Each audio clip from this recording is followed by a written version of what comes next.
సమంత ఇప్పుడు మరొకసారి వివాదంలో చిక్కుంది. వాస్తవంగా నాగ చైతన్యతో పెళ్లి, విడాకులు ఆ సందర్భంలో చాలామంది సమంతకు మద్దతుగా నిలిచారు. నాగ చైతన్యం తప్పుపట్టారు. ఎందుకంటే ఆవిడ కెరీర్‌లో మంచి బూస్ట్‌లో ఉన్నప్పుడు వచ్చింది. ఆవిడ జీవితాన్ని నాశనం చేయాలనుకున్నావు నువ్వు అంటూ. అదే సందర్భంలో సమంత సైలెంట్‌గానే ఉంది. నాగ చైతన్య సైలెంట్‌గానే ఉన్నారు. అసలు మా వ్యక్తిగతంగా మేము డిసైడ్ చేసుకున్నాంలే అన్నారు. అయిపోయింది. ఒక అమలలాగా సమంత ఉండదు అంటూ మహిళా సంఘాలు కూడా ఆ రోజున మాట్లాడినటువంటి చూసాం.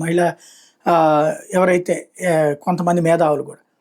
ఇప్పుడు సమంత కొత్త వివాదం ఏంటి అంటే, రాజ్ అనేటటువంటి డైరెక్టర్ ఎవరైతే ఉన్నాడో వాళ్ళ ఆవిడ ఇన్స్టాలో పోస్టులు పెడుతోంది. అందులో సమంతని వాళ్ళ ఆయన్ని ఉద్దేశించి పెడుతున్నటువంటి పోస్టులు ఇప్పుడు వైరల్ అవుతున్నాయి. అంటే వాళ్ళిద్దరూ రిలేషన్స్ ఉన్నారన్నటువంటిది కొన్ని మీడియా సంస్థలు చేస్తున్న ప్రచారం సందర్భంలో ఈమె ఇన్స్టాలో ఆ పోస్టులు పెట్టడంతో వైరల్ అవుతున్నాయి. వాస్తవంగా ఇప్పుడు ఎవరు హర్షించరు.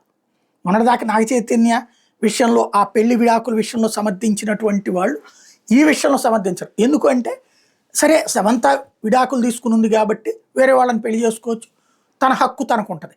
అవతల అతను కూడా పెళ్లి కానోడో లేకపోతే విడాకులు తీసుకుని ఉన్నోడో అయితే పర్లా. ఆల్రెడీ పెళ్ళైనోడిని విడాకులు తీసుకునేలా చేసి లేదా కుటుంబంలో చిచ్చు పెట్టి తన రిలేషన్స్ ఉందంటే గనక అది కాస్త నెగిటివ్ వెళ్తుంది.